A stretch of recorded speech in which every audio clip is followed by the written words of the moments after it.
It's been said that every quilt tells a story, and it's so true. But I also believe every quilter has a story to tell. I wanted to hear about the people behind these wonderful quilts and thought you'd enjoy hearing about their lives also. Welcome to A Quilter's Life. Like so many of the guests sharing thank you notes this year, mentioned the blessing of family. I am also very thankful for the family I have. People that are close to us tell us that they can't imagine me without Guthrie or Guthrie without me. Maybe that's why when one of our oldest nephews was little, he called us GuPa. Just one word to describe us. So it's just natural for Guthrie and I to have this conversation to share our blessings of 2023. Before I start this conversation, I want to ask a favor. If you've been listening to A Quilter's Life, would you be so kind as to write a review on your favorite podcast player? I'd love to hear what you think, and it helps others to find the podcast. Thank you so much. Well, Guthrie is joining me for this episode. I wanted to share how thankful both Guthrie and I are for the year 2023. So many wonderful things happened, and I just wanted to share it with all of you and have Guthrie share with me today. Thanks for joining me on A Quilter's Life, Guthrie. Thanks for allowing me to share with you, Paula, on your episode. I thought we would go ahead and highlight some of the wonderful things we got to do throughout 2023. Now, back in January, that's our normal time for our 5 kids to come and all our grandkids to come, and we celebrate Christmas late. And everyone was able to make it in this year. It was a blessing having all the kids and grandkids being able to stay with us in the big house. Yes, it's always such a blessing to have them come back even after all these years. I know not everybody has that opportunity to spend with their family, so we are blessed. And the blessing is that all the kids and grandkids get along so well, and we never have any conflict while they're here at the house, so that's always been a real blessing to us. Mm-hmm. Well, I mentioned in several episodes that last year I didn't have any episodes to record and was getting a little bit worried. So I got on the call with Carolina Moore, and she and Belle Bruner posted it in a Facebook group. And before I knew it, I had 20 interviews to do. And what a blessing that was, that the quilters came alongside me to give me episodes so that I could share more stories with everyone. We're going to jump clear to April. We had the opportunity to go visit our son in El Paso. Well, actually, I think it was to visit our grandson in El Paso, as our son and his wife both were going to be out, and we were able to spend the week with our grandson Kip during spring break. Oh, yes. That was where it was so hot in the car that my phone died when I needed the GPS. Yes, it was. You weren't sure whether you'd make it to the school or not, but you were successful in doing so. That was so funny. And after I picked up Kip, then he showed me where I could actually make the air conditioner work properly in the car. Yeah, we were using their car, so we weren't familiar with the controls, so it got very, very hot in the car. And as we have found out a couple times, when the iPhones get too hot, they just shut off in order to protect them. And that was the case in this particular situation, especially with the sun shining so brightly in El Paso. And while we were in El Paso, I got to go up to Las Cruces, New Mexico, and visit with Marsha Cohen from Be So Creative. I had already interviewed her earlier, but we actually got to meet in person and go out to lunch. What a fun time I had with her. Yeah, it was nice to have that flexibility also. I still was logged on remotely to work, and I was able to work from their house, but Paula was able to run around and visit some of the quilting establishments in the area, especially the one she interviewed. And I was able to help out with Kip as his school needs and other needs. What a blessing it is to be able to be with family and friends. Yeah, we've structured our work so that we can work basically anywhere. It's always more convenient and easier to work from home, but it does give us flexibility to travel when we need to or desire to. And then thank you for my wonderful birthday present of getting to go up to Amish country and take a class from Krista Moser. I had interviewed her also. And again, it's so wonderful to meet in person. Yeah, I know you were excited about it, both going and when you were there and coming back. We were very excited about what you learned, the people you met, and it seemed like it was a really good course for you. I just had such a wonderful time spending the 3 days up there at Chestnut Ridge, taking that class with Krista. In July, we got to do something we've been talking about for years. We had thought about doing it back in 2020, but of course, COVID hit and we weren't able to. But we finally got to go on that Alaskan cruise. That was a real blessing. We did a land cruise before the actual sea cruise, and we're also able to visit our niece who lives in Anchorage. I'll let Paula elaborate on that some. Well, it's such a blessing to visit our niece, Stacy. Now, just before we went on this wonderful trip, I started having a problem with sciatica. I didn't exactly know what it was all about, but I was in a bit of pain. And Stacy has her own masseuse business, and she blessed me by being able to give me a massage on my leg and help me get through some of that time when I was in so much pain. But the other thing that helped me get through that trip was visiting so many wonderful quilt shops. Even though I was in pain, as soon as we said, okay, we're going to go to the next quilt shop, I was able to, yes, wonderful. And the pain would dissipate, not quite go away, but dissipate somewhat. So it was the quilters around me and the quilt shops that kept me going through that trip. How many quilt shops did we visit on the entire cruise? It seemed like every stop, almost every day of the cruise. We got to visit 7 quilt shops. And for a couple days in Anchorage, and then between the land tour and the cruise was 10 days. So 7 shops in less than 2 weeks was just wonderful. Now, in Anchorage, we got to go to the Quilt Tree, who is owned by Sarah. Now, Sarah wasn't in that day, but her employees treated us royally, and it was fun to start seeing the amazing fabrics that are only in Alaska. And the next day, I had an appointment with Jana Hyanga at Cabin Fever, and her shop is right downtown where a lot of the tourist buses go through. So it was fun to see her shop. The difference in the two shops was obviously more toward tourists with Cabin Fever downtown and more local flavor with the Quilt Tree. I think one of the things that Paula mentioned is the beautiful fabrics there, but every shop we stopped in on the Alaskan cruise had fabric that was just delightful to look at, and just such rich imagery of the Alaskan natives, Alaskan landscape, Alaskan wildlife up there was just really amazing. Then we started out on the land cruise. We were bused up to Talkeetna. They took us to downtown Talkeetna and had us stand by this railway engine. And I knew we were standing basically right behind the quilt shop there in Talkeetna, the Patchwork Moose. And I couldn't leave the group.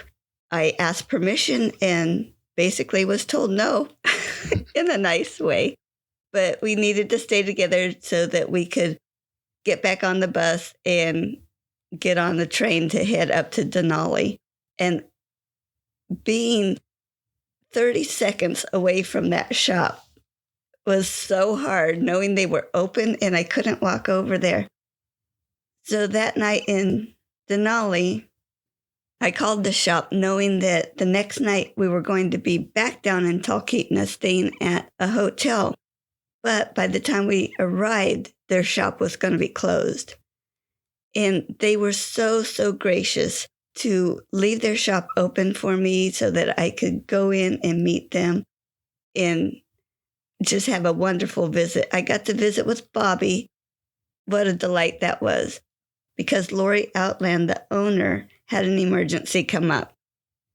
It was just amazing to get to see their beautiful shop. What a cute shop that was. It was. They were such nice people. Bobby and her husband were both there, so we got to meet them both. What I remember most was it was pouring rain. They did bus us down to the downtown area, so we were able to get down to the downtown, but then we had to walk downtown. Fortunately, the quilt shop wasn't very far away, but then we went on down to a pizza place, and we were pretty well soaked by the time we got back on the bus to head back to the lodge.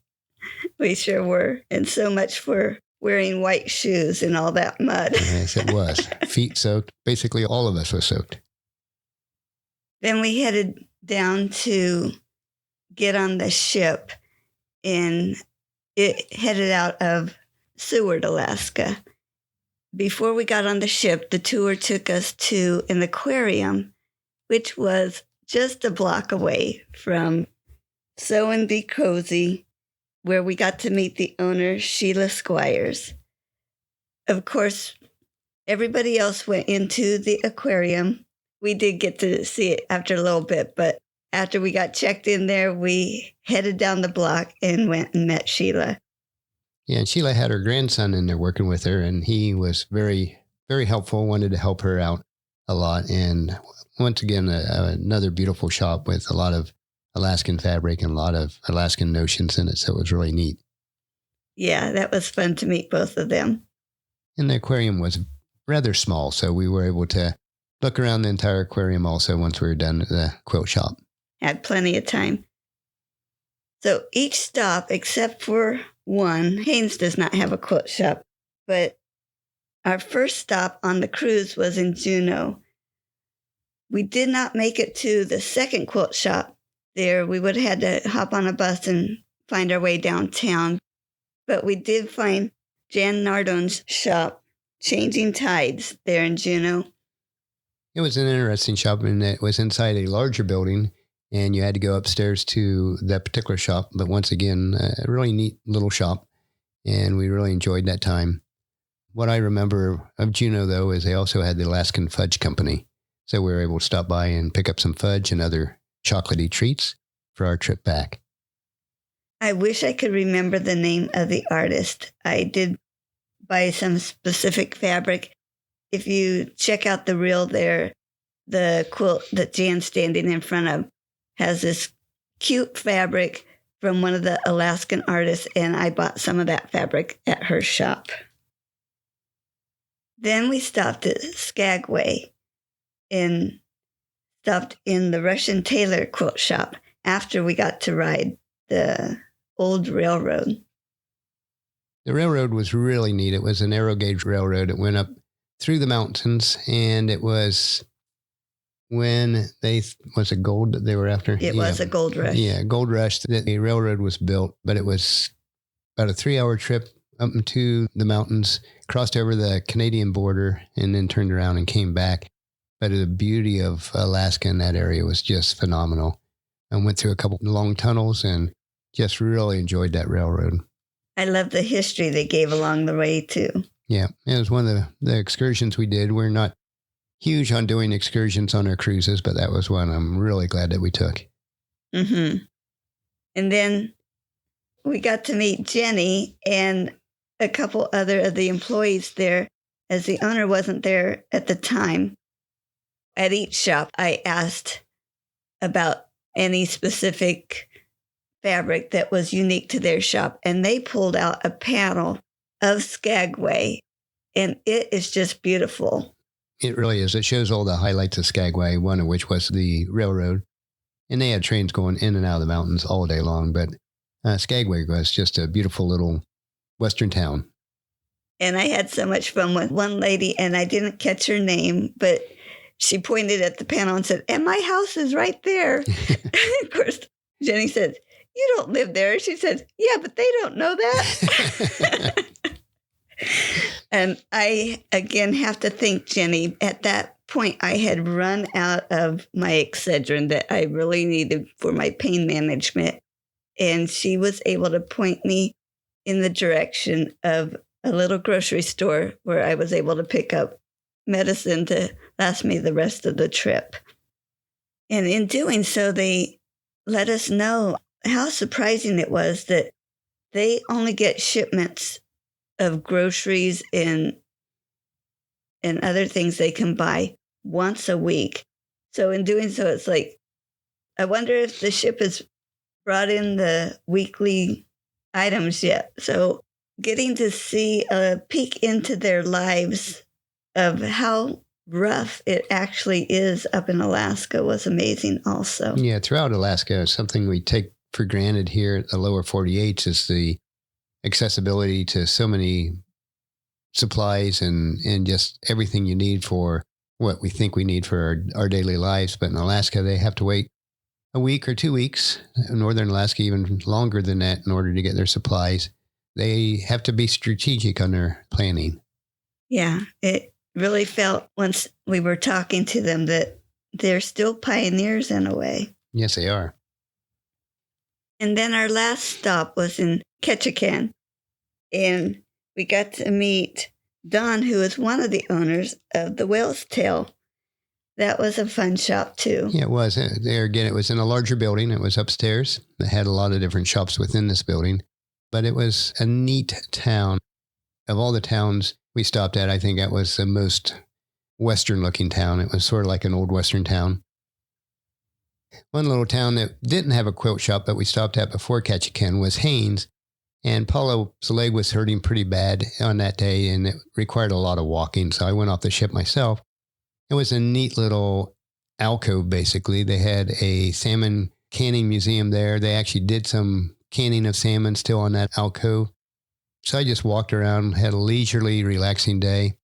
Walked on a trail between two ship ports there. At the beginning of the trail, it says, bears are active now, so stay with someone else.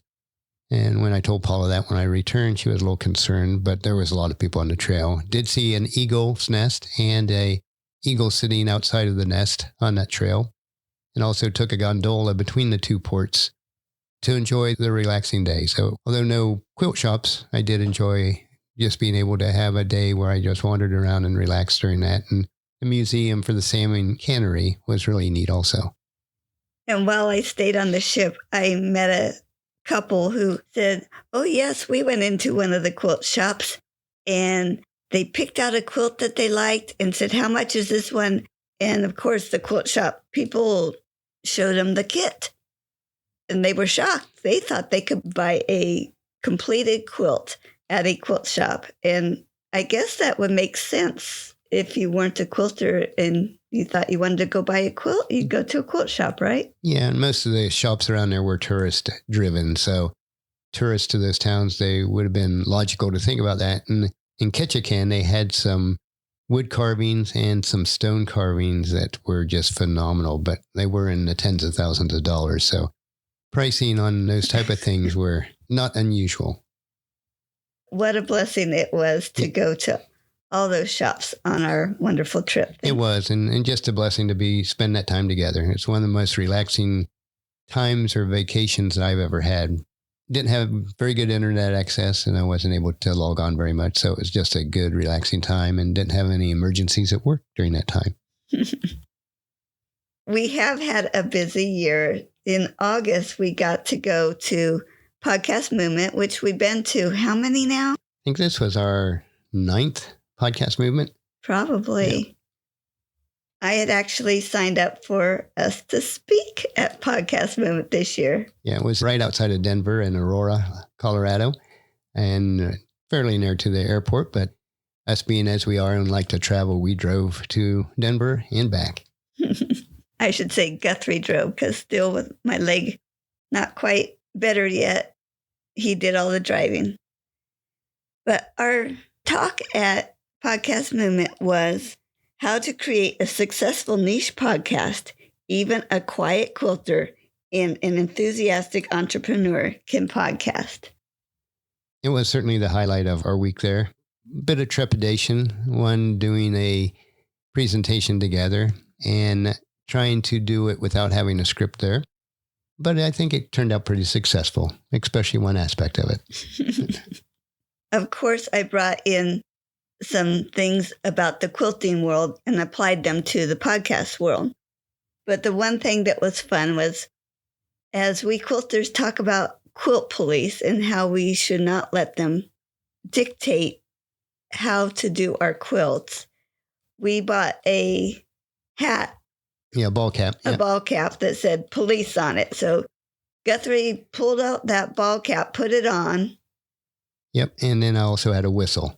And as Paula was talking about the quilt police, or the podcast police in this particular instance, I put the hat on, blew my whistle, and called her out because she had released her first 9 episodes. And we had been advised by the experts in the industry to throw away your first 9 episodes. And Paula decided, based on some counsel with somebody that's been in the podcasting industry even longer than we have, to go ahead and release those. And we're so thankful she did. Some of those first ones were the most listened to podcaster that she has in her whole listing of podcasts. Yeah, it's amazing how people still go and download some of those first episodes. Now, of course, the quality is not the greatest. It's still not the greatest. I'm working on that. But their stories are wonderful. And I was so excited.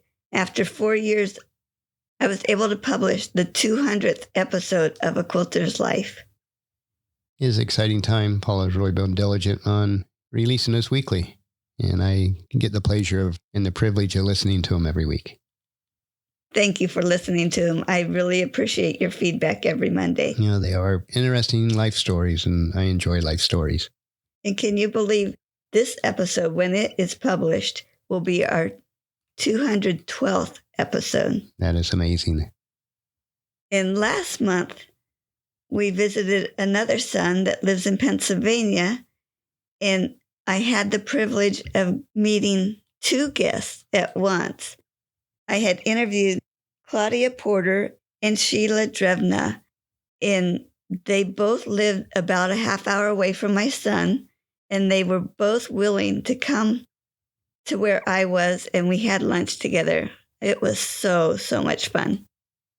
And along on that trip, Paula also was able to record her last remaining aunt on her mom's side of the family and did an interview with her, not necessarily of quilting, but just to get family history, which was a blessing. Yeah, that was supposed to be a side benefit of getting this recording equipment. I kept waiting to get a little bit better, and I missed my window of opportunity in recording my mom's stories. So it was very important for me to go up there and get my aunt's stories. And that was the main reason I did go up there. And while we were there, we got to be with 2 of our grandchildren, and we made mini pies, and we also built a birdhouse with the grandkids up there, which was a real blessing, just to invest time with the kids and grandkids and enjoy life together. Mm-hmm. Well, of course, I cannot let a Thanksgiving episode go by without being so thankful for my Lord and Savior, Jesus Christ. I am so thankful that I have accepted Jesus as my personal Savior, and I wanted to share that with you also. I have to echo that Thanksgiving of having a relationship with Jesus Christ. Lord has blessed our lives so abundantly as we've, the best of our ability, has faithfully followed him. The last 2.5 years, I've also been filling in, or actually taken over the teaching pastor role at our local church. And that has been a real blessing, not only for me, but also for the congregation there. And we're seeing the Lord working in the hearts and lives of those that attend there. A couple other blessings are that, of course, my blessing of having a wife that's wonderful and tolerates me throughout our marriage of 44 plus years now. And also having an abundance of work to do and the ability to do it. He seems to continue to pour into our lives as we pour into the lives of other people. We are both very involved with the church, and I also have the opportunity to work in our children's ministry by helping put together children's messages that correspond with Guthrie's messages, so that the kids have something to follow during the sermon. Yeah, no, Paula doesn't necessarily teach every one of those, but she prepares every single one. And we have a rotation of teachers for the children's message. And it's such a blessing to see the kids grasp the concepts that we're teaching during the children's messages. That does tie into the main message of the Sunday. And also seeing the adults to enjoy and gain knowledge and understanding from those children's messages.